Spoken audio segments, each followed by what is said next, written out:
Okay, kids, it's time for another episode of the Fueled by Weird podcast, the only podcast where we drink Bailey's from a shoe. I'm Chris Daly, and today I'd like to welcome the writer of the comic Set the Hook and the president and CEO of Rolling Squid Bones Comics, Chad Perkins. Chad, what's going on, man? How's it going, man? It's going good. It's going good. I like the old Greg, Yeah, man, the old Greg reference. That's cool. That's a throwback right there. But for yeah, sure. and going. It's going to be pretty good. Going pretty good lately. Good. Just got married last week or a couple weeks ago, so Yeah, that's dude. nice. Congrats again, by the way. That's super Thank cool. you. Thank you. Yeah, Yeah. absolutely. Yeah. And yeah, I try to adjust every intro to be a little bit different. So I've got some kind of little bit different. I actually, John Westoff, he actually Uh, joked me once. He's like, "Are you sure it's different every time?" I'm like, "I keep like a running like Google Doc with all of my intros, so I know for sure that it's different." But I just recently for the first time watched or I finished The Mighty Boosh for the first time. oh, okay. So it I've heard all the old Greg references, but they made zero sense to me, but they do now. But Right. man, that show was something special for sure. It's funny. I've only seen the old Greg references, Yeah. like I've seen parts of the Mighty Boosh as well, but I've never actually seen the full show. Like, It's so weird, dude. Like I'd watched the first episode. I tried to get through the first episode a couple times, but I could never get back to it. But Noel Fielding is such a cool dude, and I like him a lot. So I'm like, all right, I need to mm, give this a try. And it's weird because, the same characters are pretty much in every season, but like the first season, Noah Fielding and the other guy, they're zookeepers at a zoo, and it's a super weird zoo. Season two, they're no longer in the zoo, but they kind of just do stuff and they live with a guy that works at the zoo. And then in season three, they're still living with the guy, but they're running this guy's shop. So they've kind of totally transitioned. So every season's a little bit different, but it's the same characters, just the seasons are a little bit different. It's such a weird show, but I love British TV. And so I I had to watch it. yeah, no, British TV's good. I like I mean obviously I watch Doctor Who and Yeah. I love crap, I just had it. It's Monty Python. So I Yeah, love yeah. those. I love those as well. So I like British TV. Yeah, I also have a weird obsession, not weird obsession, but a very big obsession with Matthew Berry.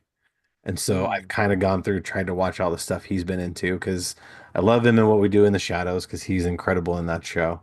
Hmm. Um, the IT Crowd is one of my favorite shows ever. And being in IT since 2009, everyone told me this is a show you have to watch. It's like in the unofficial rule book of being an IT guy. But I've been watching all the stuff he's been in, Toast of London, Toast of Tinseltown. And I just watched Garth Marenghi's Dark Place for the first time. Okay. And that was a super, super weird show. It's only 6 episodes. Um, but I would actually suggest both shows to you because they're the exact kind of weird that you and I always talk about, where Oh, we need good. to have this more weird in the world. And Garth Marenghi's Dark Place is a little bit more dark, but it's basically like this guy, Garth Marenghi, who's kind of like a Stephen King type, where he just spits out all of these horror novels all the time. And one time in the 80s, he wrote, directed, and starred in a he always says that I wrote, directed, and starred in Garth Marenghi's Dark Place, and it takes place in a hospital, but it's a hospital where it's like the occult lives there too because they had opened a door to hell but didn't close it all the way. So they basically said that it was banned in the 80s for being too scary, but then in like the 2000s they decided let's go ahead and show it because it's okay now. So all of the special effects are awful, and you can see like strings hanging from stuff that's floating, and This is a it's so dark good. place. It's called Garth Marenghi's Dark Place, Garth Marenghi's Dark and Place. the Okay. hospital is called Dark Place. And so it's just it's kind of it's a Stephen King kind of ish like character, but it's on Peacock. It's only 6 episodes, so and they're only like about a half hour, 20 minutes each. So you could sit down in like a couple days, even a weekend, and knock the whole thing out. But if Sure. it's kind of like a comedy, a little bit of horror, but it takes place in the 80s, so there's a lot of 80s stereotypes Mm. where, women are just women and they're not good for anything else other than being a woman. And it's it's just weird Yeah. 80s comedy stuff that's just really funny. Plus it's a little bit horror, a little bit dark. Um, There's one episode in particular that I really think you'll like, but I'm not going to spoil it for anyone who hasn't seen it, even though it's been out for forever. But there's some weird messed up stuff in that show, and I think you're really going to dig it. I have to watch it too. And you said it has Matt Berry in it? Yeah. Wild. I feel like I've been running into Matt Berry very frequently because he was in Wild Robot, and Yeah. he plays the fox, I can't remember. I think, or the falcon, one of the two. I forgot, or one of the two. Anyway, but he's in that. And then there was another show I recently watched too, where I was like, why do I know that voice? And then I looked it up, and I'm like, oh, it's Matt Berry again, and I can't remember the name. So He's he's so been good. it's weird. So you're like, I feel like there's going to be now a circle of Matt Berry, like a degrees of Matt Berry now, because Yes. you brought up Matt Berry. There's TV. I've ran into him twice in shows now, or in a movie and a show. So now I need to figure. Oh, and Crapopolis. I was thinking that, but Yeah. I wasn't sure. Okay. Okay. Yeah. Yeah, Yeah. yeah, yeah. Crapopolis. He plays Yeah. the Chimera dude. Yeah, he's also been the voice in a couple of SpongeBob movies. Hmm. Um, yeah, and if you haven't seen What We Do in the Shadows, you should totally watch What We Do in the Shadows because that show I've seen the first two of that. is just so fantastic. Yeah. He's so good in that show. He's a beautiful man. He's very funny, and he owns his roles, which I Oh think yeah, is really great. And it doesn't for matter sure. what role he goes in there, and he takes it serious. He's like Alan Tudyk, where Oh he yeah, goes in there and he takes the role seriously. It doesn't matter what that role is. Like I'm hoping that he starts playing animals. I mean, he already did in Wild Robot, but yeah. I'm hoping he plays like Alan Tudyk, where he just makes sound effects as animals, and he just takes it so seriously. It would be so funny. And like to go back to Garth Marenghi's Dark Place, there's one episode where this lady is like controlling all this stuff telepathically because she just gets really mad at somebody. Um, and he goes to try, he pulls a gun out. He's a doctor at a hospital, but he just has a gun on him and he goes to shoot this thing that's floating in the air and he starts to lose control of it and it starts to point back at him because he starts to take the lady has telekinesis Hmm. over the gun. So he tries to shoot himself, but he's able to he wrestle the gun away from himself and throw it on the ground. And then he stomps on it. And he's like, "This will show you." And he reaches down, he pulls a gun out of his out of his sock and then shoots the gun with the other gun. He's like, "There, that'll show you." I was like, "God, that's so funny." I It's love that. so good. He's his name is Dr. Lucian Sanchez in the show, and it's weird. You could tell it took place a long time ago because he's a lot thinner and he doesn't have a beard. Yeah. But it's still definitely him. But it's man, it's so good. There's one episode where he falls in love with a lady who's turning into a stalk of broccoli, and What? it's contagious. It's transmit the disease is transmitted sexually, and so they had to cut off his penis in order to make sure he didn't catch the broccoli disease. Oh, it's an So, AIDS ref. so yeah, kinda. Yeah, Weird. some weird like mist from space came down and infected people. Only if you stand in direct contact of it or gets transmitted sexually. Oh, okay. Yeah. You turn into broccoli and die. Cool. Yeah, I it's guess. super weird.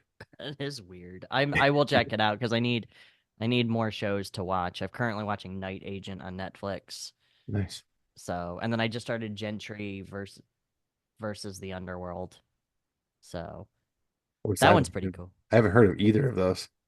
Night Agent is about it's just your standard like FBI conspiracy theory like White House corrupt White House show.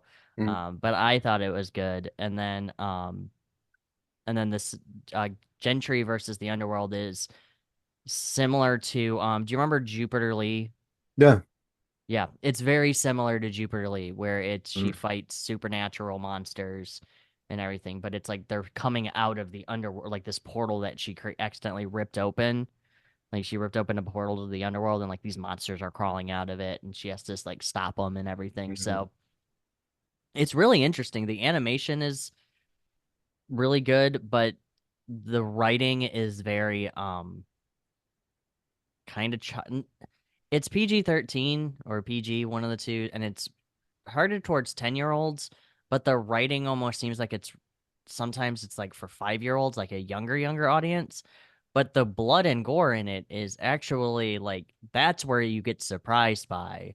Like they just show a grandma getting stabbed in the chest and they just show the blade going full through it and then there's blood. Jesus And the Christ. blood's purple, but I'm like, Jesus fucking Christ. Yeah. Like, what the fuck is going on? Like That's some of these wild. shows, man, some of these kids shows are like violent as all hell. Like you just Yeah. straight up murder people and you're like, yeah, that they just killed the dude. Yeah. They're Dude, not coming back. it's wild. Hmm. All right. Well, for those that don't know, you and I have kind of been friends for a couple of years now, but this is the first time we're really talking face to face, which is very Yes. cool to finally do. Not sure why Yeah. it took so long, but it's cool that we're finally getting it done. Yeah, it is weird. I don't know. Like I don't Right? know. Like I'm shy. I don't like to talk. I don't either. You see me, if you and me were talking in person, I'd be super awkward because that's what I do. I'm super awkward. But Yeah. yeah, Same actually. I would sit there and be like, "Oh, so how about this weather? You yeah. like show tunes?" I mean, over chat, I have no problem. I can talk for hours, days, Yeah. whatever. But in face to face, I get real awkward unless I know you really well. Right. Yeah, Chris Albright will send me like voice chats, like voice messages, and they'll be Yeah, like 5, 10 minutes long, and he's like, "I like to talk." I'm like, "I can tell." that's crazy. Not that I go ahead.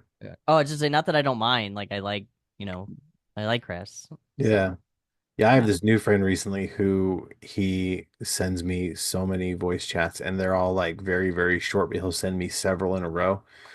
So it's Mm, like I'll kind of save them up and listen to them all at once. And it's a lot sometimes, but it's cool because like I don't know him very well, but he was looking for more friends that, like wrestling. So a mm, bunch of people are like, hey, go be friends with Chris Daly. So he, he sends me a lot of voice messages and it's really cool that, that he does that. And it's cool because, I don't know him very well, but he's kind of reaching out for stuff like, hey, I saw you might be having a bad day. I saw what you posted, I just want to, check in, see how you're doing. So mm. it's cool to, have friends that, you don't really know very well that'll do that. Yeah, no, I agree. The nerd community is very interesting with that. It's true. Like, I'm sorry, and I'll be like, for what? Oh yeah, that. Like So that's yeah, how I am. he'll beat my phone off like for so much with all these different voice memos.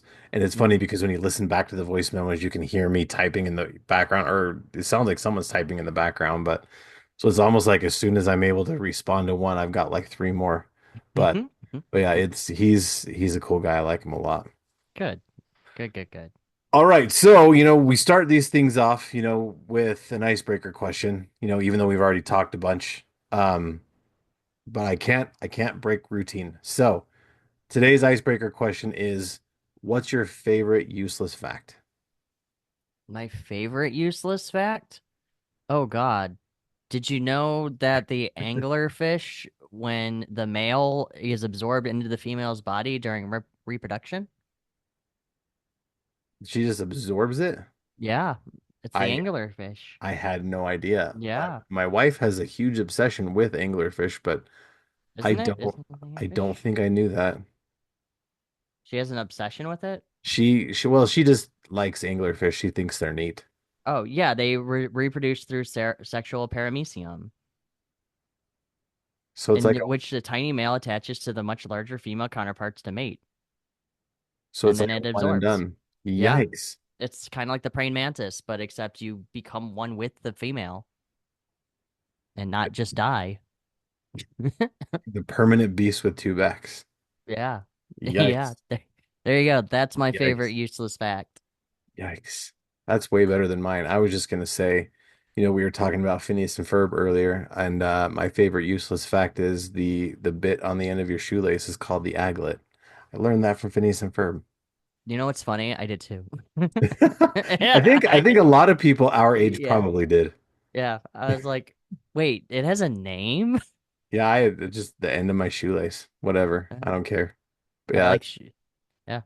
I Welcome. know a little bit about a lot of things, and that's one thing I just know, and it's a weird thing to know, but that's a thing I know. There you know. Well, I'm proud of you for knowing that as well, Thank you. because now you can teach all other people that. That's true. I Yeah. have I have children that are very not familiar with Phineas and Ferb, so I can teach them something.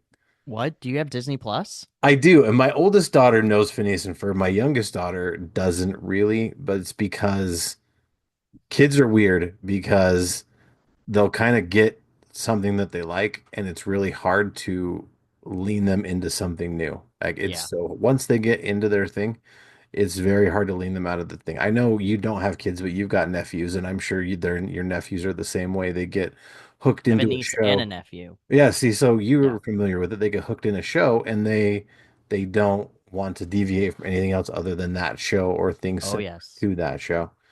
So We, I've tried showing my youngest daughter Phineas and Ferb a couple of times, and she thought it was good, but it didn't just hook in as yeah. well as other stuff. Like the Ninja Turtles, for example. The Ninja Turtles hooked her in so hard for a long Mm. time. Also right It's now, not a I bad think thing. it's true. Her obsession right now is Minecraft. Like Minecraft stuff, Five Nights at Freddy's, that's kind of her thing right now. Oh, yeah. I love Five Nights at Freddy's. I can't play Minecraft to save my life. I tried playing it. Yeah. Like I bought it and I was like, okay, let's see what this is. And it's so far gone from like what it is. Like, and I'm like, I can't. Like I can't sit down and do this. It's there's too much So work, man. yeah. I when I sit down and play a video game, I don't want to do a bunch of work. I want to just like mindlessly just go through and do stuff, like beat Right. people up, shoot stuff, Yep. whatever. I don't want to think, I just want to do. And Minecraft, there's way too much to do. Yep. It's sad because, well, actually, I guess it's not sad, but I get it. Like, I love playing Stardew Valley. Like, that's like Yeah. my all-time, one of my all-time favorite games. Mhm. Because it is one of those games that you think, but you can also just do. Yeah. Like, you can just turn off your brain and walk around and just go into the mine, just spend hours down there exploring it and like finding out what's down there and finding new stuff. Or you can go and manage your crops. Or you can just give people right now the Switch. If anybody's listening that plays the Switch on or Stardew on the Switch, uh, there's a glitch now or a bug that everybody likes everything. So you can give people garbage and they like it. And it's awesome because that's how you befriend the wizard really quickly is just give him newspaper the entire time. And he'll be like, this is object is embedded with like mana and mystical powers. I'm like, bro, this is a newspaper I found in the trash. And it makes him sound even more insane. And it's That's great. funny. Yeah, but I get it. I get it. I know my nephew is really into he was into Inside Out too. Oh yeah. Spirit and what show is he currently watching? He was into Bluey for a really, really long time. I don't know if he still watches it. I know he still likes it. I don't think he still watches it though. Gotcha. Um so yeah, but I get it. I get it. Like kids, they when they like something a lot. Yeah. Bluey, that show will wreck your whole life. It sure fucking will. Even if you don't have kids, Oh yeah. like I sat down with Bluey and I like my nephew, I was watching him and he was like, "Hey, I want to turn on Bluey." That's not how he said it because he's 5, but you know, or Right. 6, but so you Yeah, get it. yeah. But he's like, "I want to watch Bluey." And we sat down and I'm like, "All right, fine, it's a kid show." And then I start watching it and I'm like, "This this is about like how this woman is infertile. Like Yep. this one's about death. Like this one's about," and I'm just like, what the fuck? Yeah, And then you dude. got the simpler ones. Like this one is about your elder, like appreciating the elderly. Like okay, and then it's like, and then this one's about religion and cult leaders, and you're like, oh, it's not really an episode, but you know what I mean. Like they're Yeah. always a mixed bag on what the hell they can bring up. So, and Yep. it's always good lessons. So there's never really a bad. I don't think there's a bad episode of Bluey. I don't think So so either. yeah, I like it. Even though they banned that one episode because they farted or talked about farting, I don't know. It's super dumb. But Oh, is that yeah, because Australia doesn't like farts or whatever. I think, yeah, I think they banned it Or is it? here, actually. I don't Oh, think they was banned it it in here? Aus. Yeah, it was here. Super Oh, dumb. weird. I think they finally unbanned it, but yeah, it's super dumb. But yeah, Hmm. it's cool how they write that show for kids and for adults. It's got to be a really fine line to kind of hit that for sure. Yeah. Also, another useless fact: the kids that play Bluey and why can't I remember her name? Bingo.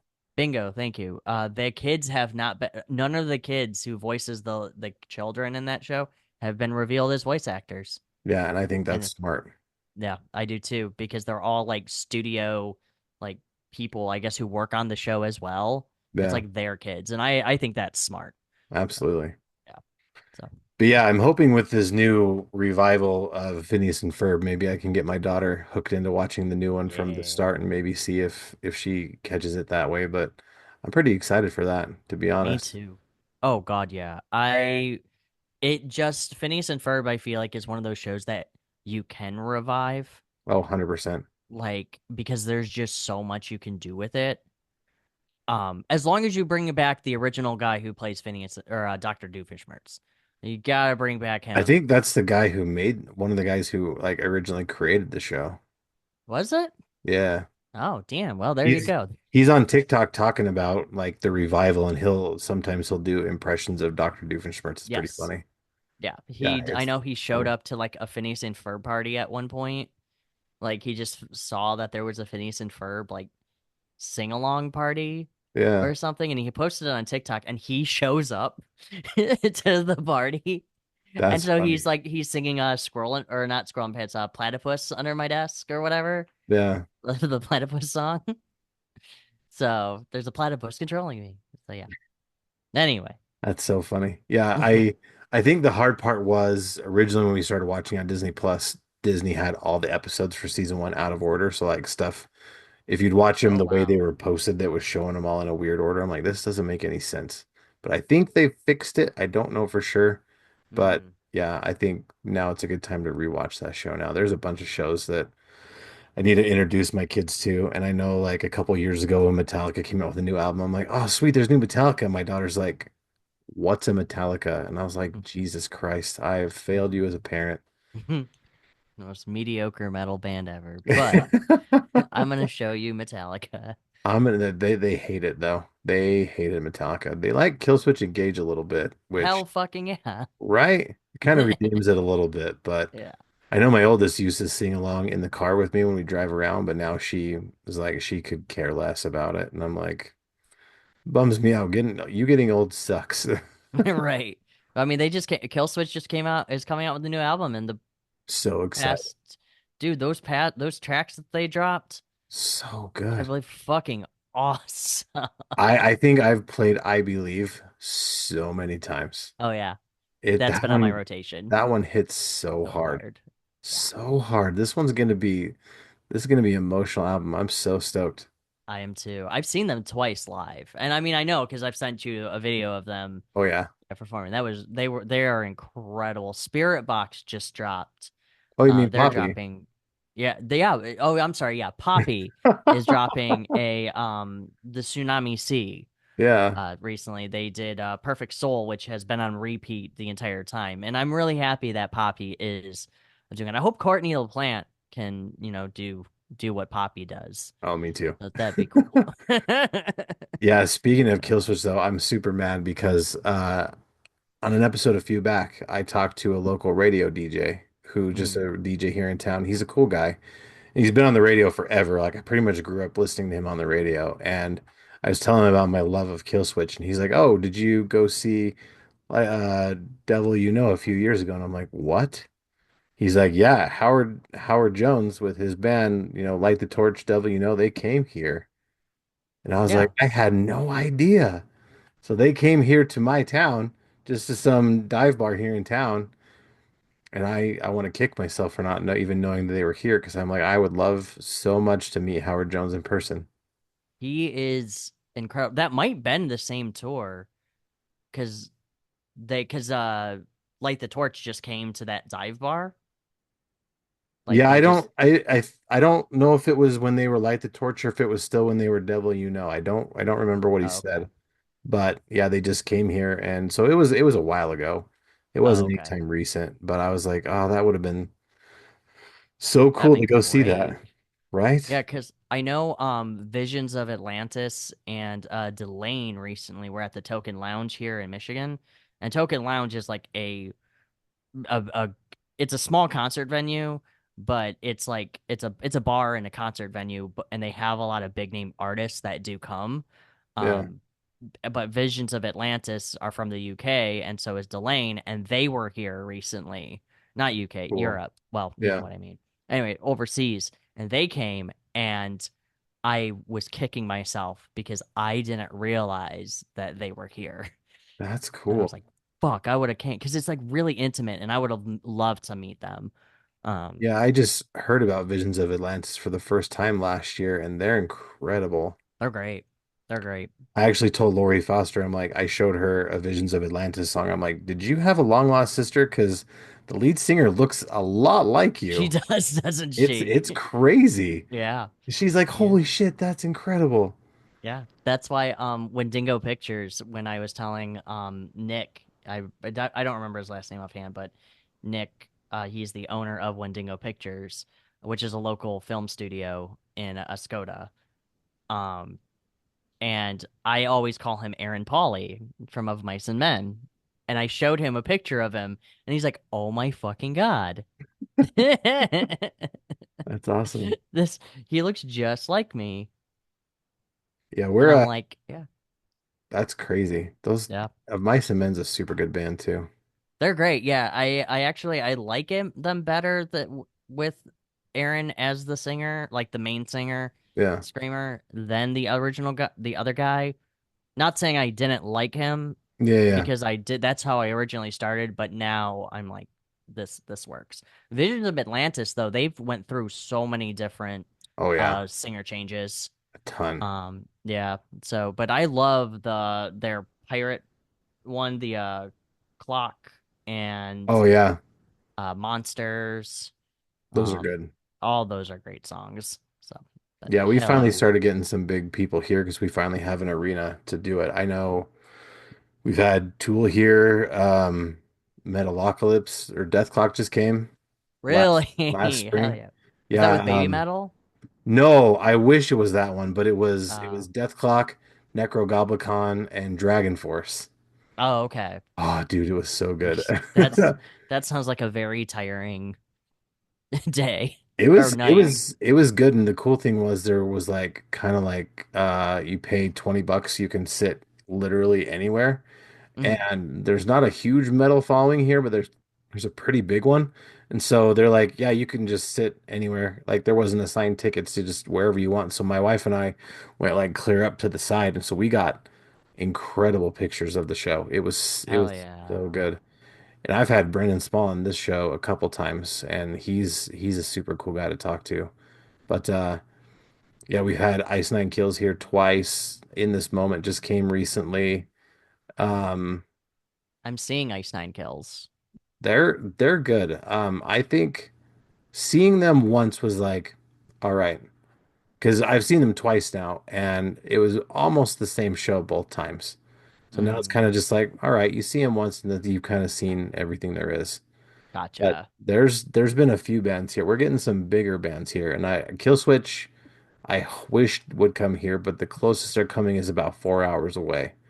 So Uh, it's really tempting, but it's like the same time, it's like I don't know.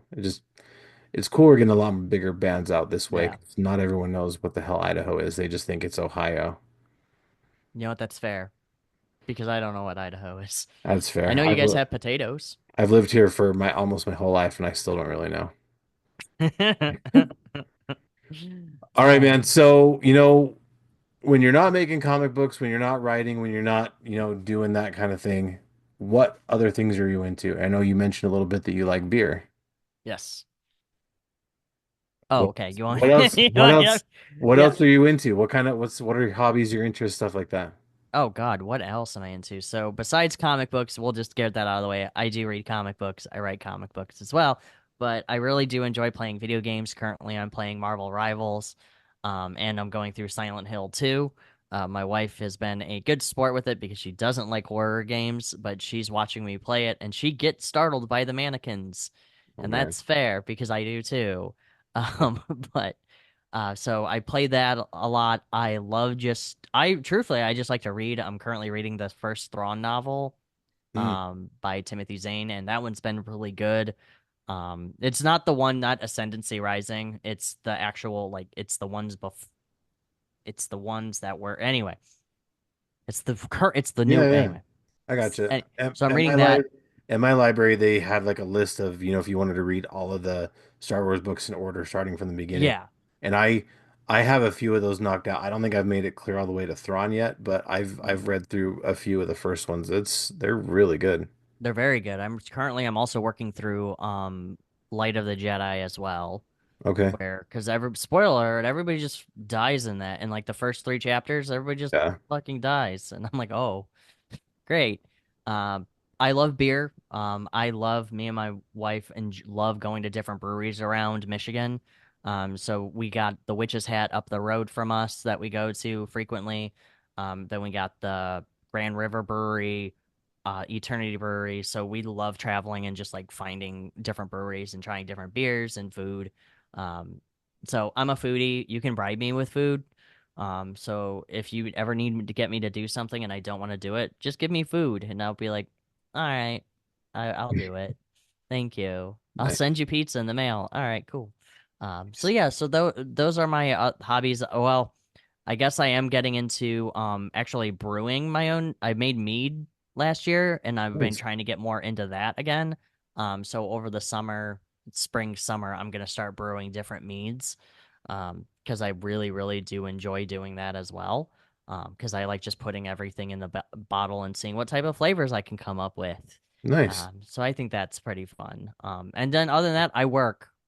Like that's the other hobby. Same. In fact, it's become a hobby. Yeah. So, but yeah, so I watch a lot of movies as well. I love finding weird shit online, like just weird movies on Netflix or Peacock or Tubi or anything, just watching those. Yeah. Um, the 31 Days of Halloween is always fun because I find weird shit. Yeah. Um, so yeah, so those are pretty much what I enjoy doing. Um, if you like beer, I like stouts and porters. The darker the beer, the better for me. So the Nice. darker and sludgier, please and thank you.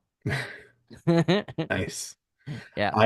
I just got a new Xbox for Christmas finally. So I can finally play all the newfangled games now. Uh, Hell yeah. Marvel Rivals is one that I'm super excited to try, but I don't have a lot of online friends that are on often, so I don't really get to try that one a super lot. It's cross compatible. Fantastic. Yeah. So maybe So you you and can I will have to hook up and figure yes, out how to play. we will. What did I do? I've been playing a lot of Power Wash Simulator because I'm Huh. old and that game is weirdly addictive and it's weirdly satisfying. No, I have seen it and I watched like Let's Plays of it and I do want to play it and I also love that we got the Bikini Bottom expansion. We got Yeah, there's a the ton Final of stuff. Fantasy. Yeah. So I I'm right there with you. I grabbed it because it's free with Game Pass right now and some of the expansions are free. The Bikini Bottom one, the SpongeBob one, that you have to pay for, so I haven't quite committed that much yet, but Mhm. I've been playing that one. I just played through the story mode of Mortal Kombat 1. Um, I have been trying Stardew Valley a little bit because some of my favorite podcasters, they did a playthrough with their three brothers and their dad, and they were playing together, and they're hilarious. So I'm like, I want to try this game out, and I'm still trying to wrap my head around it. It's a little frustrating just because, you can only go so far before your character gets tired, and then you have to go home and go to bed. So Yep. I just haven't quite figured out the right sweet spot to get everything done I want to do in a day before I get too tired to do anything. Plant your I mean, crops. I'm trying to figure that out in real life too. So, That's like fair. eventually I'm going to figure that out in the game too. You might figure Um, out in the game first before you wear life, Probably. which I feel like is a very common thing in this world Yeah, right now. for sure. And yeah, my wife said if Santa Claus is going to bring you a new Xbox, you need to make sure to play it because that's my biggest thing is I have all these consoles that I never play because I'll sit down and play them and then I'll guilt myself out of playing it because I could be Yep. doing literally anything else. But now I'm just like I've been doing better about sitting down and forcing myself to play at least for like 20 minutes, half an hour, something like that, just so I can say that I played. I know right now I couldn't decide what to play, so I've been playing Lego Batman, like the very, very first one, and Oh, okay. going through that one Yeah. again just for something. I don't know, but No, I get it. it's good. It's good having a newer Xbox that, can actually do stuff and doesn't take forever to load games, and it's nice. Yeah. No, it is. When I got the PS5, I was like, this is a fucking game changer. Yeah, I remember when you So, got that, you were pretty yeah. excited. Yeah, I was. And then now I'm playing Silent Hill. Oh, I did try to play Sonic Frontiers because that was free. I Yeah, have the Game Pass as well. Um, well, the the PlayStation PlayStation Premium. Yeah, equivalent. the Yeah, PlayStation yeah. equivalent of it. Um, and I was playing that and I'm like, wow, this is dumb. And I recently got a VR headset too. Nice. So we've been playing Beat Saber and that's really fun. I've heard that's But fun. yeah, but Marvel Rivals so far has been my addiction. Um, and it's funny because I was like, oh, look at that. I got like, have you looked at the Facebook of Marvel Rivals, I like the haven't. Facebook groups? Oh man, they're Mhm. toxic as hell. Not But surprising. yeah, no, they're bad. But I will look at them and they will be saying like, you can't. Yeah, I'm gold, and everybody in here is. When I lose, it's like, why the fuck are they in here? And I go, oh look, I made it to silver 3. like, and then there's me, like, hey, like, I'm just happy that I made it to bronze 2. Yeah, Like, yay. So, but that's been my current addiction. I just recently got to silver, and my wife was like, she's like, well, I don't want to mess up your rank. I'm like, I don't fucking care. Like, I made it to silver, but I don't care. yeah. But I think it's more fun not to take it too seriously. Oh, for sure. Because once you're in there, you get like all the people who are saying you suck and you're terrible and blah blah blah, and I'm like, bro, vibe with me. Like, Yeah, I just got off of work. I don't want to deal with anybody, so yeah. I just want to kill you and then leave. I've kind of been like that with Fortnite because, I've heard that's all Fortnite is just a bunch of kids, telling you how much you suck and eat shit and all that stuff. But Yep. so I've never really played, but, finally, maybe a year ago, some friends who are no longer my friends, some of the ones we talked about earlier before we went on air, um, they're like, "Hey, let's play." So I'm like, "All right, cool. I'll play with you guys." And like I told them, I didn't really want to play because I was afraid of, getting made fun of because so I really put too much value in people online opinions. But Right. they're like, "We don't care. We don't take it seriously. It's just super fun." And we got in and I was awful, but it was some of the most fun I've ever had playing a Yep. video game. And Yep. it's unfortunate we're not friends anymore because I've only played that one time, and that one time was really awesome. So I need to find Yeah. more people that want to play Fortnite because it was a lot of fun when you just get in there just to do it for fun. It's fun with so Fortnite. I've only played like maybe 2 3 times. Mhm. And it's sad too because I think it's the ultimate crossover game. Oh, Like absolutely. legitimately, people are like, this is ruining our childhood. I'm like, no, you don't understand. You can use Goku to beat up Ariana Grande. Like, this is where Superman and Spider-Man can fight with no legal restrictions. Like, Hmm. you gotta understand, like, this is your ultimate sandbox for characters. Yeah. Like, you need to go have fun with this game. But unfortunately, though, with Marvel Rivals, my brother was saying too, he's like, I can't stand when people are like, well, you're messing up my rank. And I'm like, just respond back with good. Like, embrace that. Embrace knowing that you are the problem. Yeah. Be the whole problem of their being upset for the entire day. Do it. And I encourage people to do that. It makes you feel better. I'm about to be somebody's problem. Right, exactly. Don't be half the problem. Don't be half-ass the problem. Be the whole problem. Yep. And actually, speaking of Ron Swanson, who we talked about also before, one of his famous quotes is, "Don't half-ass anything. Don't half-ass everything. Whole-ass one thing." Right, exactly. Whole ass one Words. thing. It's words to live by. Yeah, absolutely. You feel better about it. Absolutely.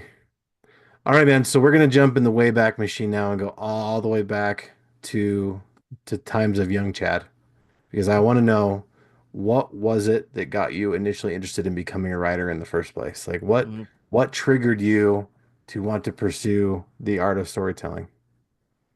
I hate you. That's my answer. I hate I you. ask the tough questions here on Fueled by Weird. You do, you do.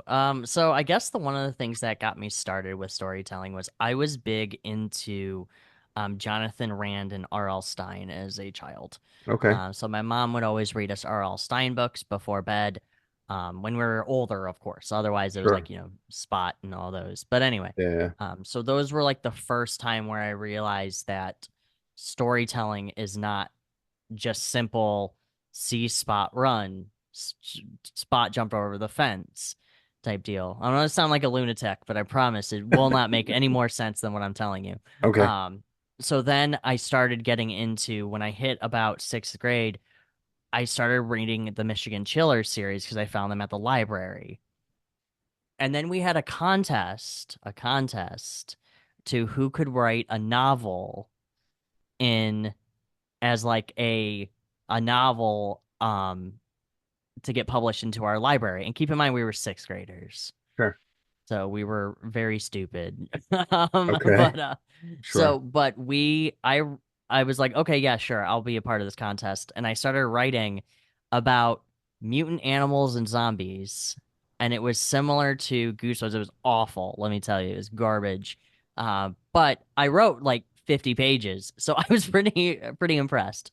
Yeah. Um, but it was akin to like R.L. Stein, where these kids are exploring and then they find this creepy thing and out pops the scary monster. So just pretty simple paint by numbers horror stuff. But R.L. Stein and Jonathan Rand have always been all are an influence of mine when it comes to storytelling. But that's when I really started to realize, oh, I actually like writing. And then it wasn't until high school when I started writing like more constructed papers. Like I liked writing like history papers or like English papers or that kind of stuff. So then I started realizing, oh, I actually just like writing. And then I just started doing storytelling. And then when it got into comics, it was in 2011 where I picked up Brian Michael Bendis's Moon Knight off the shelf. I was at a comic book shop. I was playing HeroClix, but I wasn't reading any comics. And I was like, oh shit, that character's cool. This is like Batman, but like mean. And guess what? He's Batman, but mean. Um, and that's where I was like, oh, this is another cool form of storytelling. And then that's just started my whole journey of comics. But Very cool. storytelling has been like from the very beginning since I was really, really young, since R.L. Stein and Jonathan Rand. And if you haven't read Jonathan Rand's books, I mean, for kids, they're pretty good. So, I don't think I've ever even heard of Jonathan Rand, but I really? definitely am very familiar Ah, with R.L. Stein, though.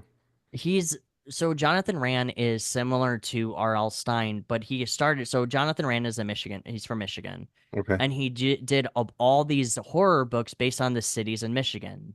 Oh, okay. And then he started doing the American Chillers. So he did the Michigan Chillers and then the American Chillers, where he did different states. Mm, So there was like terrifying tractors of Texas, which was like a after what was that movie called? Maximum Overdrive type thing, where it's about killer tractors. okay. Um, or Gargoyles of Gaylord was one of the other ones for Michigan.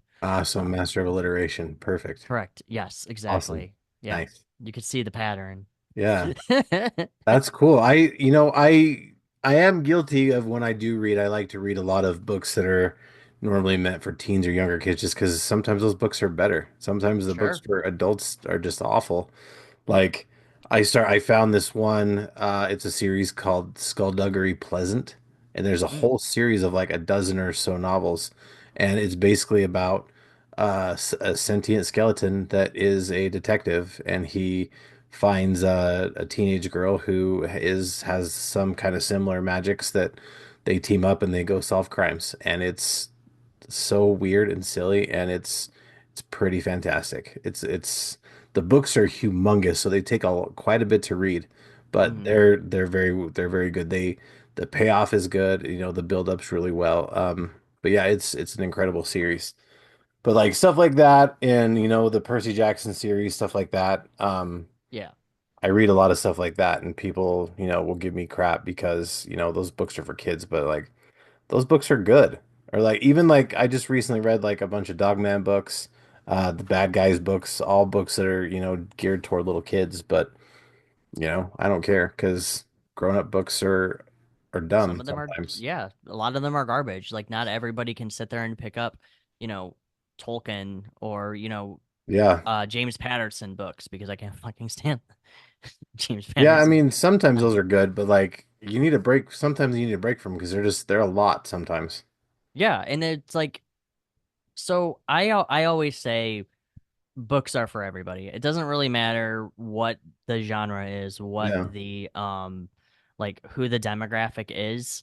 I mean, obviously then there's porn, but that's an entirely different subject. But you have these Right. books like Harry Potter that Yeah. pertain that adults and kids can enjoy. Hmm. It's the same thing like, and I hate bringing this up, but I read these through high school was the Twilight series. Hmm. Like adults and kids liked reading those because it resonated with both audiences. And Right. sometimes you get that book where you're like, well, I want to have this towards young adults, but adults are like, oh, this is really good. And they just resonate with more. And I don't think there's any shame in that. I think if you're reading, that's great.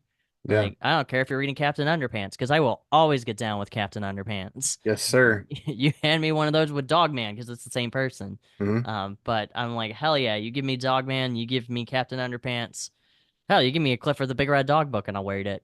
There You you go. know? Yes, sir. So, get down with Clifford. But yeah, I mean, like, and when I say adult books are a lot, I don't necessarily mean lengthwise. I mean, just sometimes the subject matter just is so like heavy, like you need some kind of a change of pace or else you'll go crazy. Yes. I always tell Oh yeah. my wife is super big into like crimes and whodunit and missing kids and killed parents or whatever, and I'm just like she'll come to me, she'll be like I need to change up the genre because my mental health is like messed up. I'm like, oh yeah, because all you read about is super depressing and crime stories and stuff like that, which is fine, but I mean, like, Sure. I think every and you brought up the Twilight books. I wouldn't, give someone shit for reading the Twilight books. If that's the kind of stuff you're into, then that's cool. That's the stuff you're into. If whatever. Sure. But, occasionally I believe that you need to switch up your genre a little bit because if you don't, that's a lot to wear on you mentally. Yep. I'll tell you right now, even though I do write horror, my biggest soft spot is I love sappy romances. Yeah. I love trashy romance. Like comics, like webtoons, any of that absolute garbage schlock stuff, I eat that up because it's just like I write so much horror that gets really sad and depressing or gross Yeah. or anything like that.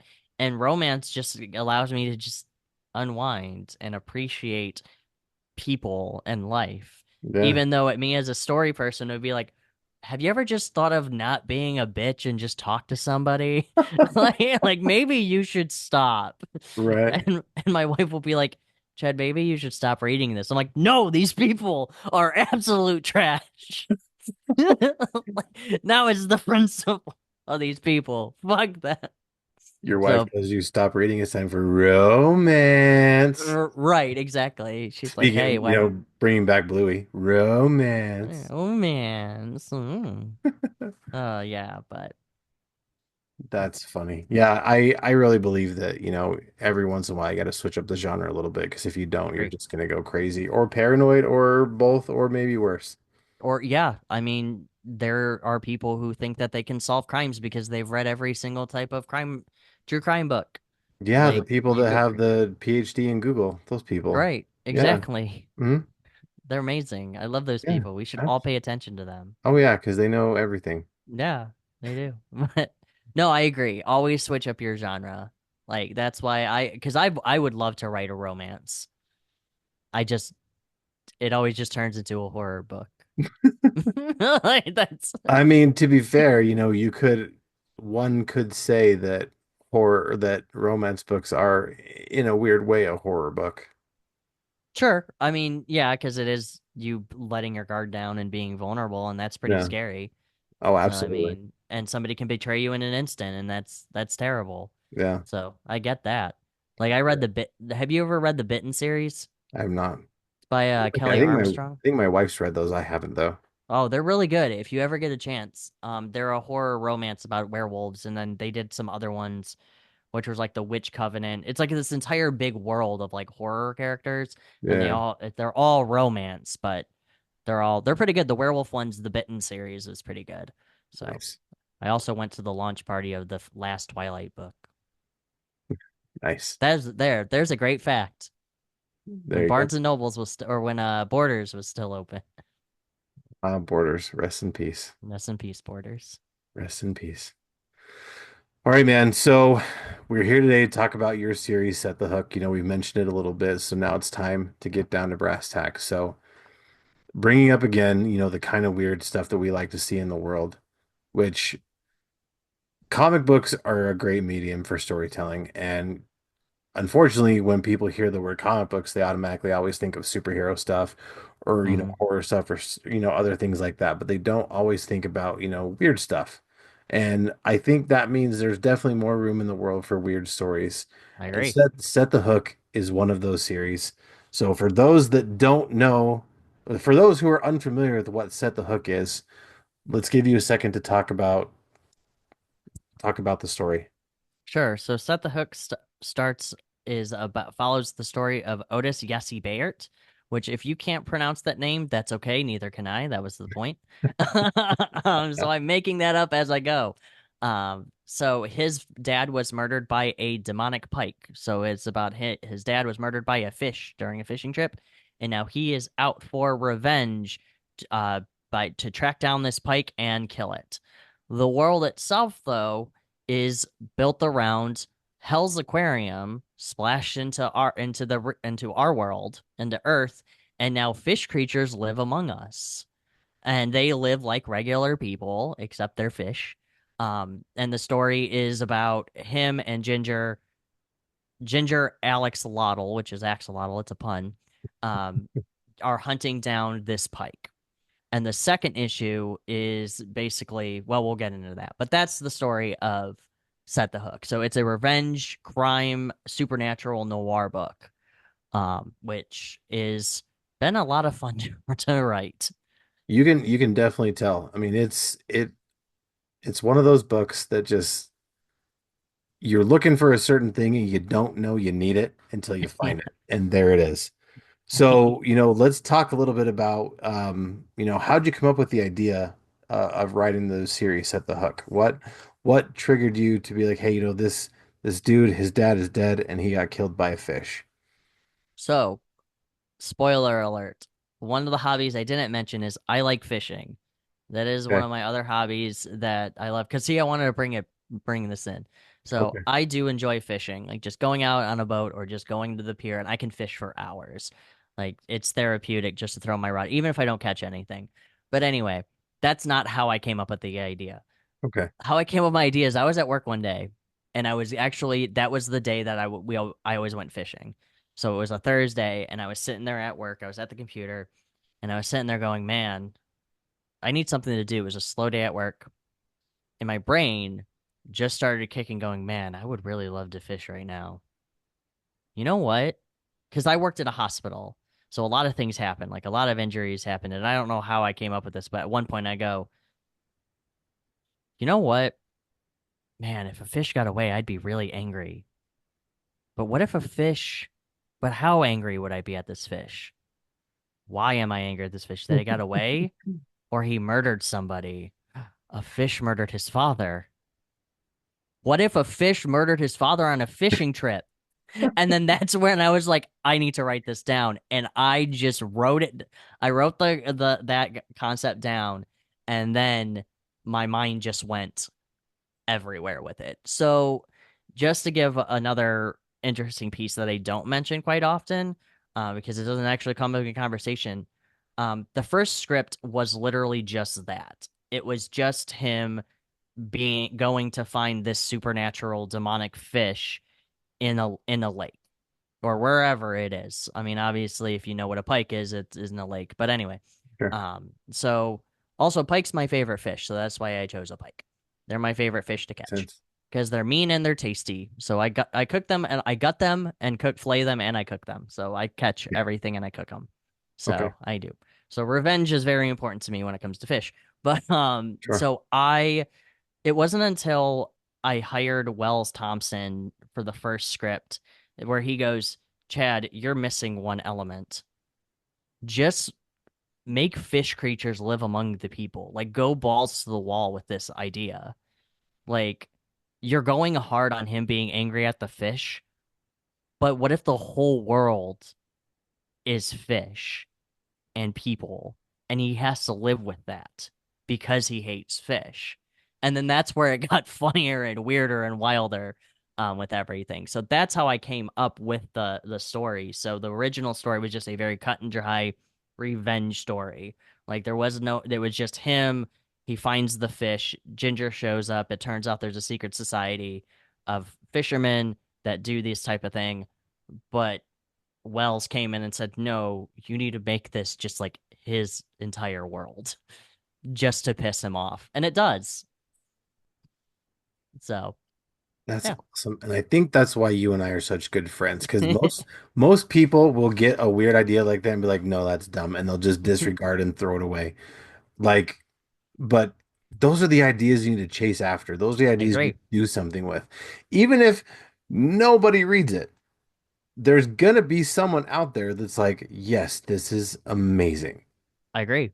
Like Absolutely. this is the thing I needed. And like I always talk about like the idea I had where I was reading one of Felicia Day's creativity books and she talked something about, a dinosaur in a tuxedo. And I started kind of doing the same thing, like dinosaur in a tuxedo. That's such a stupid idea. Wait, why is the dinosaur in a tuxedo? What if it's like James Bond, but a dinosaur? That's why he would be having the tuxedo. So you got, instead of 007, you got 00 Dino. I So like that. right? And I'm Right. like, that that most people be like, that's such a dumb idea. But I'm like, no, that's a fantastic idea. The dumb idea is, does the dinosaur talk or does he just growl like a dinosaur? And someone has to like interpret or like translate for him because they can speak dinosaur. That's kind of the part I'm still kind of ta tackling with. But it's ideas like that, weird ideas like that that need to be pushed out in the world more. And hearing about your how you came up with Set the Hook reminds me of another indie book that I really like. It's called Serial Killer by Scott Wilkie. It's put out by Bad Bug. Mm. But it's not cereal, it's like breakfast. And what it is it's a world where cartoon mascots are real. All of them are real. And I'm gonna hate myself for not remembering, but I think this detective, his wife cheated on him with a cereal mascot. That's why he hates cereal so much. So all of a sudden, like all these cereal mascots are getting murdered one by one, and he like really doesn't care because he hates cereal. But he's a cop; it's his job, so he has to find out, and he has to go talk to all these cereal mascots, and he's kind of a dick to him. So it's a lot like Otis, kind of with fish. But Yeah. I'm like, God, these are such cool ideas. Like, more people need to be doing weird shit like this. No, I agree, and that's why. So I pulled a lot from do you know Chew? I've mentioned that before. Chew, Yeah, one of my all-time favorite you comics. and I have talked about that a lot. I've only read Yeah. a couple of volumes, but Gosh, you need I'm to read familiar them with the all. premise. It's really good. It's phenomenal. Like it's my all-time favorite. Like that's my number one favorite comic. Yeah. And it'll probably never change. Because it's just the absurdity of it. And I love Yeah. Rob Gilroy. He's a buddy of mine. Him and I have talked on and off for a couple of years, but when he was telling me about it, when he found when John Layman hired him, he was like, "Hey, I have this book that's X-Men with food." And they're like, "Oh," and they ran with it. That's a hell of Like a everybody pitch. has food powers, and it's one of the best things. Like it's an Eisner winning, like very popular comic. Yeah. So, but that serial killer one, I actually need to read that one from Dude, it's so good. Bad Bug. Oh, because I I'll know see it. Mike Tenner, he's a good dude. So Yeah, he is a good dude. I'll see if I've got the digital files I can hook you up. It's so good. I It's, will definitely read it. this last one they left it on a big cliffhanger that I'm pretty stoked about. I've actually talked to Scott on the show a couple times. Mm-hmm. He's a cool dude and he agrees about the weird stuff. There needs to be way more weird stuff in the world. Maybe I should send him. I think he might enjoy Set the Hook. Maybe I'll just send it to him as a present. Be like, hey, I heard you. So serial killer. I think you'll like this. Yeah. Like, because Yeah. I'll read serial killer first. That way, it's like a conversation starter. Yeah. Because that sounds like it's up my alley. But because Otis, when it's this next issue, issue two, um, Well, actually, what's the next question? If we're gonna, unless because Oh, I'm you're good. Go ahead. Go okay. ahead. So in issue two, you kind of figure out Otis's race racism or speciesism towards fish because they go to a fish strip club. And this was not this whole issue, which interesting fact wasn't supposed to exist like at all. Issue one and issue two were separate. So when you read issue one, parts of issue two made in there, and issue two is a whole new thing. Well, when Wells told me to go balls to the wall, I'm like, I'm gonna make a fish human strip club. So he did. So this is where he actually walks in and goes, "This place used to be, top tier, fish in the back, humans in the front. Yeah. Now it's just one big like melting pot." And then you see the strip club. So you really see his hatred towards fish. So I mean, in the first book, he kills a walleye with no problem. But yeah, so that's I think serial killer is right up my alley. Oh, absolutely. I think So you really dig it a lot. yeah, So, with the Kickstarter going on right now, you usually have a lot of really cool stuff available. So I do. why don't we talk a little bit about the Kickstarter? Sure. What do you want me to talk about? Everything and anything. What do you got going on with it? Do you have any cool add-on features, stuff like that? I do. In fact, let me bring it up so I can talk about it. When you start doing Kickstarters, one of the things you just do is you just stop looking at it.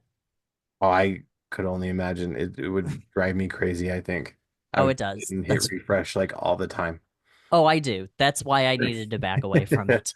Sure. So one of the cool things that we have currently is we have C. Michael Lanning does the cover for this main one, and then we have another one which I'm very excited to have involved with this is Quinn Rowandex, Mm, who's a colorist, and she's an artist and a model, but she did a coloring of Valerie Ike's cover, so that's her first debut as a comic book colorist. We have Jared nice. Larkhart's cover, um, Warren Brown's cover because I love Warren as a creator and a guy and a artist. So I try to hire him. And then we have Hadia Bjornbach's Not Safe for Work Ginger strip cover. This is my first time doing a nude cover because I said fuck it, I'm gonna do a nude cover. So you're gonna get that in Hattie Bjornbach. This is her first comic cover. And this is the only time I'm gonna have it available. Um, which I might end up going back on that. It just depends on conventions and everything, because I might just have them available. Um, Yeah, but it's a really cool one. And then I have the stripper pole Otis one where Otis is on the stripper pole as well. that's awesome. Yeah. But I do have one. I think the coolest thing I have is Quinn Rowandex decided to do a Ginger cosplay selfie. So she dresses up as Ginger and did a selfie with some cleavage showing. And so you can actually get that as a cover of Set the Hook too. Um, Nice. so I hope I won't kick myself for doing that because I don't know if they make photo paper. I should have looked into it, but anyway, either way, it's still cool.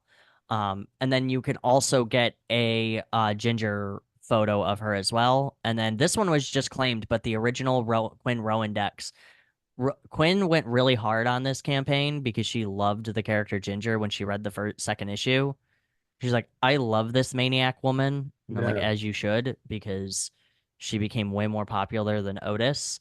Um, which is fine. I'm not Yeah. too upset about that, but I actually really like writing her as well. So, but the original sketch of her was the coloring and inking. The original piece was taken, and then we have two inks and Not Safe for Work Ginger and Otis from Tim Sparvero, which is the artist. The other fun one we have is you can play D&D with Michael Towson, Wow, which that's you cool. can. Yeah, so I know you're like this is cool. It sounds no, trust me, No, it's really no, fun. it Yeah, no, really but is. it's I don't know who that guy is, but that's cool though. he's a professional DM. That's Like his awesome. job is just as a dungeon master, and Yeah, you can play a 3-hour game with him. that's awesome. And there's 6 slots. I think 2 have already been filled. I'm hoping we get more because this is the second time I've done this one, And oh, there's 4 slots left out of the 6, but it's beginner friendly. And what you do is you can play as a character, like a comic character or a character that you created for a comic. Yeah. Uh, we just set up a time and date, and we play Z&D for 3 hours. It's very beginner friendly, and I've done it twice already. Once for Set the Hook, or once for the Madcaps with Ray Yeah. and who does Madcaps for Filbo, and then I did the one for Set the Hook issue 1, and now I'm doing it again. And I think that that's going to be an ongoing thing with the Rolling Squid Bones campaigns, Nice. because it's just a lot of fun. Like, and then I have the oil painted commission from Hadia Bjornbach. So she's a professional oil painter, and she does the realism. And that's my $1,000 tier. So if you want to do something like that, that's another cool thing that I have That is cool. available. So yeah, so the Kickstarter for me, I don't do a lot of like astronomically complicated stuff. Like for Yeah. me, it's you get the book, you get some stickers and some bookmarks, and then there's some cool stuff. But I don't do like the whole plushies or like metal covers. Not yet, because I might end up biting the bullet for that. And I might do plushies as well because I do like plushies. So I might bite the bullet on those for the next campaign. Um, but it's just a very, very simple campaign. Like you get everything. Like there's stuff here. There's like 5 tiers, 6 tiers, 7 tiers. I'm not gonna count, but there's tiers here. Nice. So yeah, but that's what this Hmm. campaign is. There's a lot of experimental stuff like the oil painting, the cosplay photo cover, and you can also get a photo of her as well, like just a regular like portrait photo. Is one of the Quinn. You can get hers as an add-on. That's Um, cool. so some of this stuff is like kind of more experimental, um, because I just want to see what works. I have some other things like Quinn and I we're actually talking about doing a couple of other types of things. Oh, you also get CJ Grimm's Randy Dandy O, which is the trailer music. So that's Nice. a full orchestrated, like he does all the instruments, he does the singing and everything. Um, and he's actually going to be doing it for the third trailer as well. So you can get that. And then That's once cool. the trade paperback comes out, I'm going to make a little mini album that you can get all 4 tracks. Nice. So yeah, so I thought that would be kind of cool. That is cool. Yeah, And Ray's a good guy. He'll actually, great guy. I think he's the next person next week I'm talking to. He'll be back on the show. Oh, he's cool. I Yeah, he love let him. me read the first Madcaps, and I think I finally found a cosplay character, so that's pretty exciting. He's got that Uh, one character that's got the really big long orange beard. I'm like, hell yeah, oh, dude. the Hell dwarf. yeah, dude. Yeah, yeah. Yes, he just released. I don't know if he sent it to. Maybe he did send it to you. He's very he will just spoil stuff for you if you talk to him, but he just Yeah. sent a metal foil cover, like a stained glass window cover of the dwarf Oh yeah, yeah, yeah, character yeah. on it. Yeah, it's really freaking cool, and It I'm like, is. hell yeah. I shared it and I said, I look really good in stained glass. Yeah, It was I love awesome. it. And yeah, Um, t-shirts are something that I don't go in a lot for because they end up being a lot sometimes. But I think yeah, one of the shirts, I don't back for shirts very often, but I did back one for you for the Sparkle Dog because I'm like, Sparkle Dog. Yes. that's such a cool shirt. And Yeah, speaking of plushies, man, Sparkle Dog has to be a plushie someday. It will be the ugliest fucking plushie I've ever seen in my I life, but agree. it just has to exist because it's going to be so ugly. It'll be like so ugly it's cute. Yes, we've actually talked about that, and just to give you an update on that, I've been scolding Blake about Sparkle Dog issue 2. Yeah, he just recently had a baby. Like his wife and him had a kid, so I know he's really busy with it, but he is working on it. Um, Awesome. but I know he's also working on some other stuff for Rolling Squid Bones as well. But I keep bringing it up to him, like, hey, where's Sparkle Dog issue 2? All the scripts are ready. Like, I'm just waiting on you, man. Yeah, let's do it. Waiting on Because you. Let's speaking do of it. getting more weird in the world, for those who Yes. don't know about Sparkle Dog, it's the greatest, weirdest thing you never knew you needed. You You probably never wanted, but you're gonna get don't it want it. anyway because Man, it's so good. You know, it's funny you mentioned that too because that's the best that sells the most at conventions. It's so good. It's it's It's it so is. good. It's also it's the dumbest thing I've ever written, but it is a lot of fun. It's fun.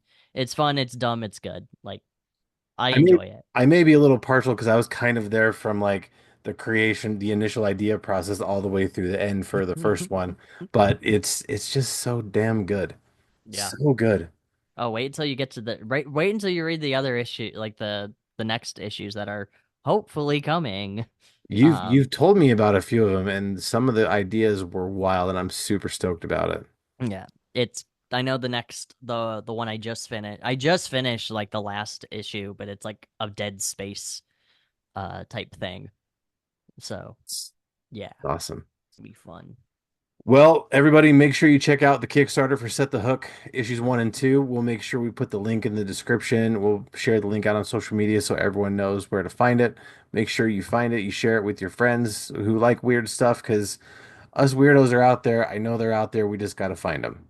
And the Agree. Kickstarter ends on February 28th. So make sure you get on it. Don't wait because by the time this comes out, there's going to be even less time. So make sure you don't wait. Yeah. So, dude, what do you have coming up after this? I know you just recently released a schedule of the upcoming releases, but let's talk a little bit about what's coming up next after Set the Hook issue 2. Let me bring up that schedule because I probably forgot it. No, so so currently what's going on is I have picked up Sean Meehan from Age of Yokai, or who did Last Magician through Marcosia. He recently signed on with me to release Age of Yokai, which is a revenge book about set in the feudal era where a peasant girl teams up with a bunch of samurais to slaughter a bunch of yokai. Okay. Um, it's a fun story. I actually reached out to him saying, "Hey, what do you want, or what do you want to team up?" And he's like, "Yeah, let's do it." So we did. And then Nice. I also have Christopher Albright's Clove Hitch, which was just released on the our rollingsquidbones.com, which you can pick up the physical copy of that, and also on Global Comics. His book is issue 2 is going to be released in the fall. Here we go. Here's my thing. So currently, and then I have the Sea to Be Our Graves, which is a one-shot horror book based on that's like a Davy Jones locker type book. It's about a pirate captain and a naval officer. I don't remember offhand. They get a pirate captain and a naval officer get stranded on a an island, and like a bunch of nightmares are on it.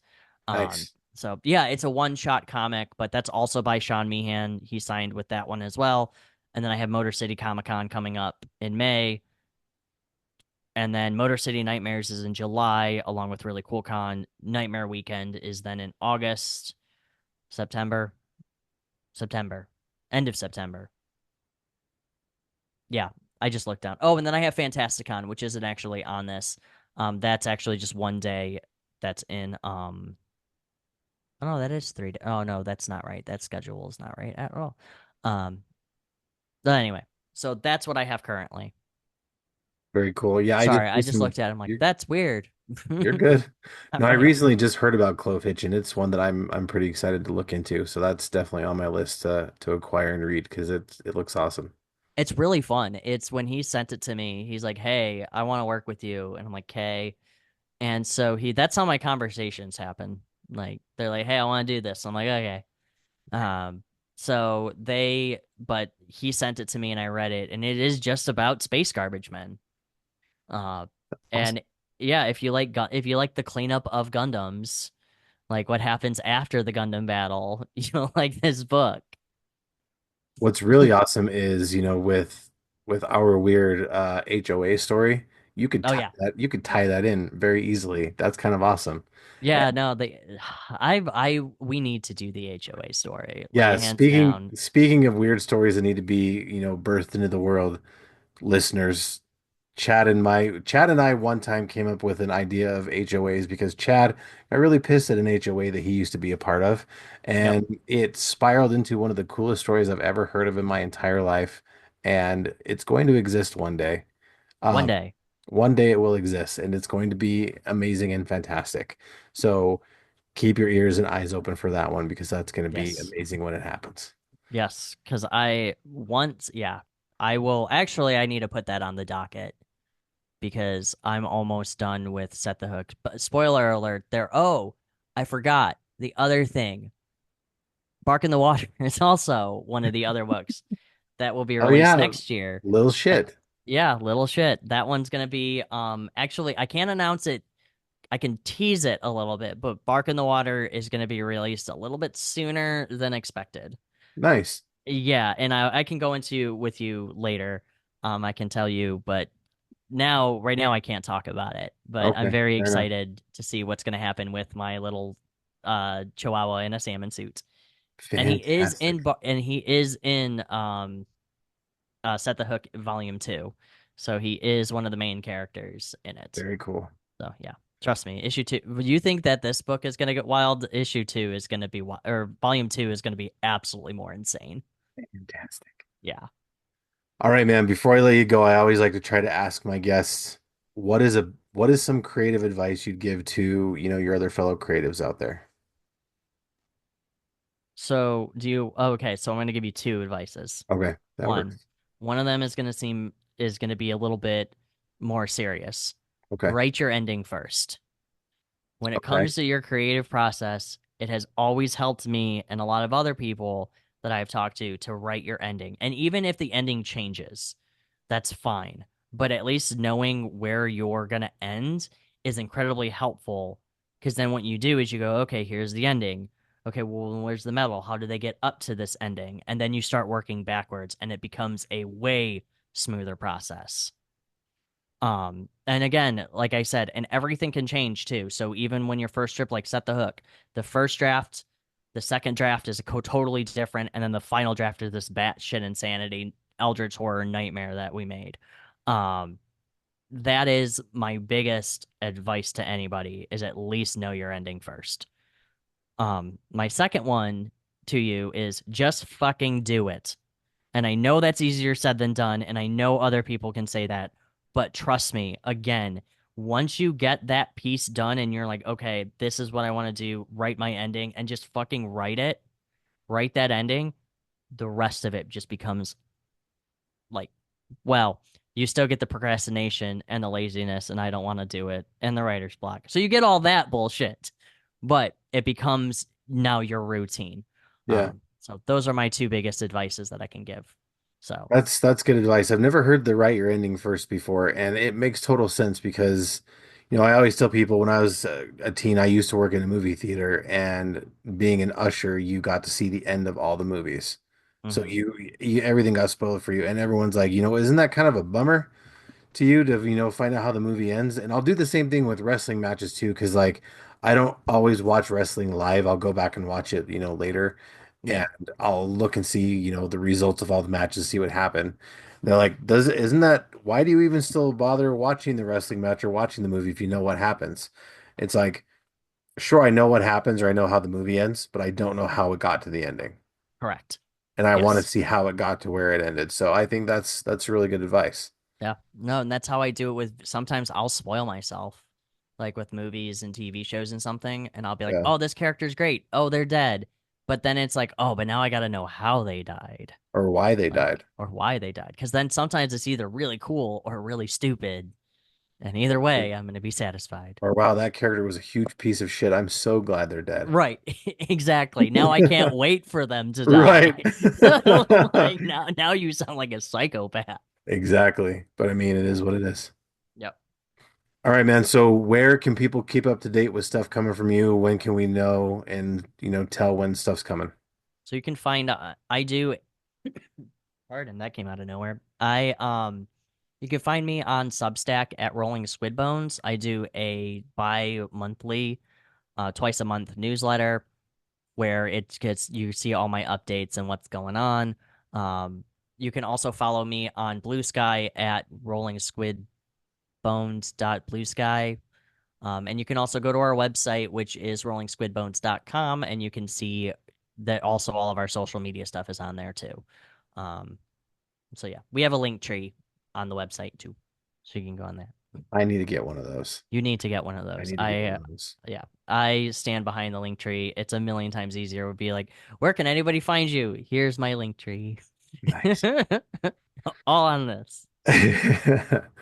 All right. Well, I'd like to first thank Polygon Horizon. Their song Pizza Force is the song we use for the show. It's a fantastic song. Go check them out on Bandcamp. Show them some love. You can find the show on Instagram, Facebook, and TikTok for as long as TikTok's going to be here for. We don't know. Hmm. But go check me out there. You can also email me at feelbyweird@gmail.com. We can chat about all sorts of stuff. You can come on the show, whatever you want to do. You can find Fueled by Weird on YouTube, Spotify, anywhere you get your podcasts, and you can also find me on the Spotlight Media GA app, along with the rest of the Stay Weird Network shows, the Nerdy Man Room show with Hassel and Monster, Hassel's Review, Big Rob's House of Entertainment, and No Chinese Food, and a whole bunch of other cool shows that are on there. Um, Speaking of the Stay Weird Network, it's a brand new podcast network dedicated to bringing some awesome back to the internet. Check us out at Stay Weird Network on YouTube and Instagram, and send us an email at stayweirdnetwork@gmail.com. If you like the show, please like and subscribe, review, tell your friends because word of mouth is my friend. And remember, kids, life's too short to be normal, so stay weird. Chad, thanks so much for joining me tonight, man. Of course. Thank you. Thank you for having me. Absolutely.